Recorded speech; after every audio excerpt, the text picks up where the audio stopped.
I couldn't tell you what happens in here a lot of the time. And that's not to like say that it's magic, because it's really not magic. It actually feels often quite mundane and torturous and challenging to be in here when you don't know what's happening. My practice is led so much by not fully understanding or not fully knowing what the next step is going to be. My name is Lotus Kang. I'm an artist. We're here at my studio in Dumbo, in Brooklyn.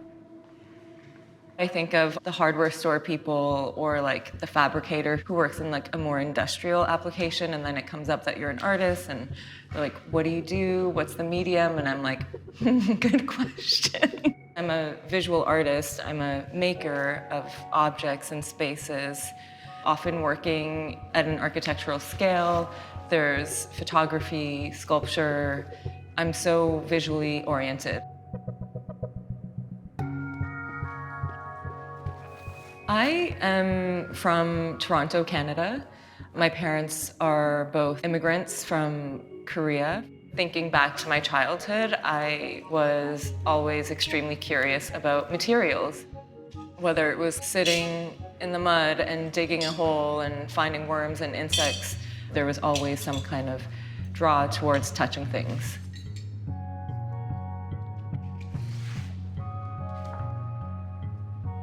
That's wild. I've never seen this.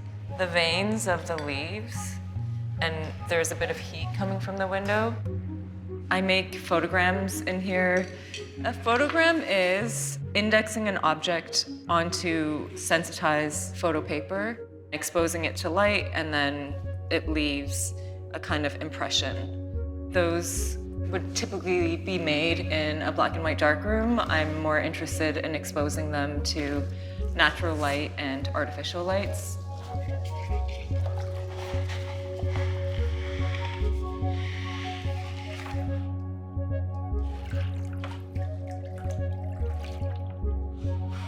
There's several elements that I return to frequently, including the cast aluminum anchovies, which start from a frozen, dried anchovy state.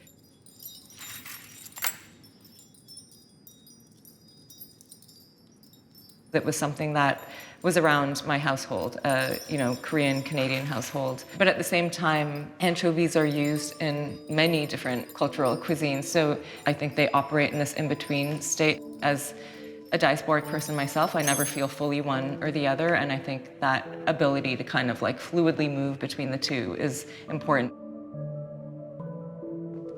Here, I laid a chime across it, like this was all on the floor. You can see very ghostly faint traces. Everything leaks into each other. I intentionally start trying to set up encounters for accidents. My practice really takes place outside of my studio in many ways. We are in my greenhouse that's at Denison Hill, Woodridge, upstate New York, and we're in the deep summer heat of it, so I'm melting.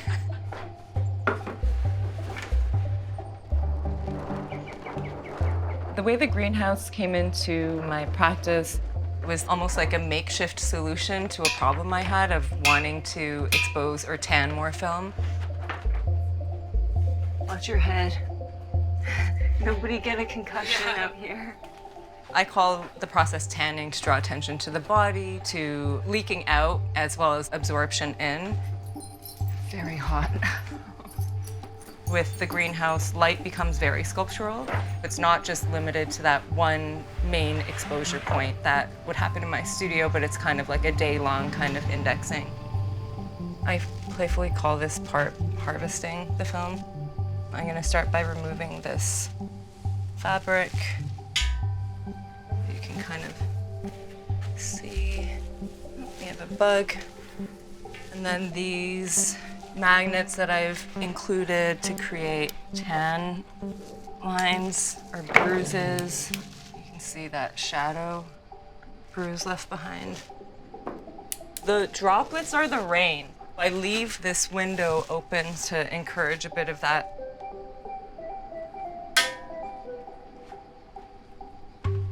This is the first time I've experimented with red fabric. I think it did something. It'll be easier to tell when it's in the light of my studio.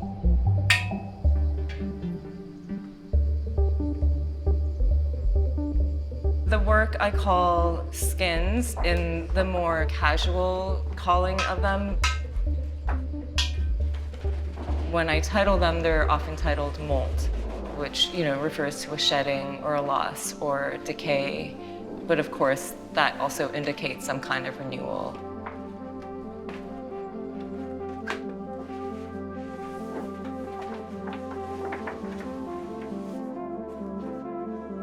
When it's this purplish color, I call it bruise. When it's yellow, I call it bile. There's blood when it's red, and then all sorts of things in between. Skin is the largest organ of the human body, but it's on the outside. I'm thinking about surface and form as very intertwined with each other. In an installation, for example, sometimes they become the center, the thing that you're looking at, and then other times the same image object becomes a framing device for seeing through into something else. So they shift between these roles of holder and held. The work at MoMA was the first instance where I started making what I call clusters of Molt. I was interested in how to push this notion that each film is this condensation of space and time, capturing environments and bodies, but how to bring multiple space-times together.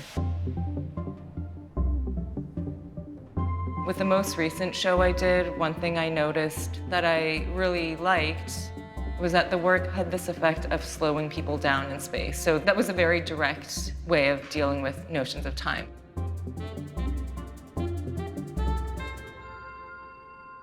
After a big period of making a large show, I was trying to start again and I was truly at a loss. So I started taking experimental film classes, thinking that I would actually make experimental film that you could put through a projector and view.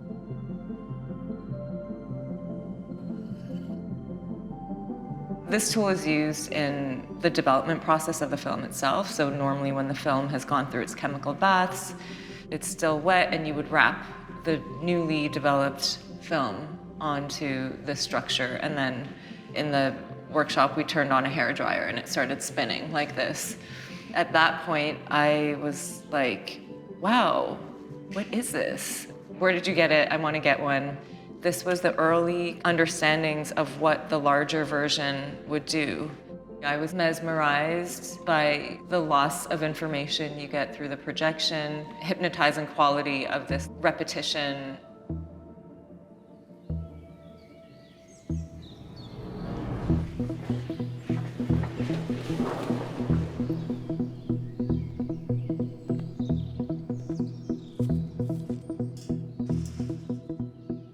I see the through line, but it's not intentional. Even when I think I'm radically departing from something, I realize in hindsight often that, wow, I'm doing the same thing again.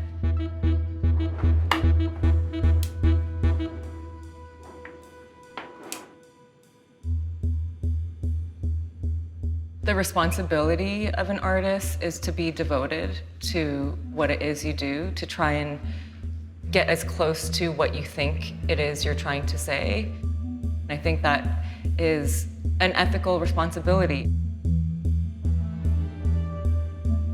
And that can be a lifelong process. So I'm not saying you must figure it out now and you must name it now.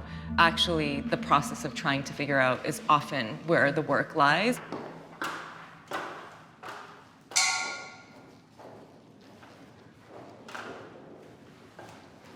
Truly, I don't think I could be anything but an artist.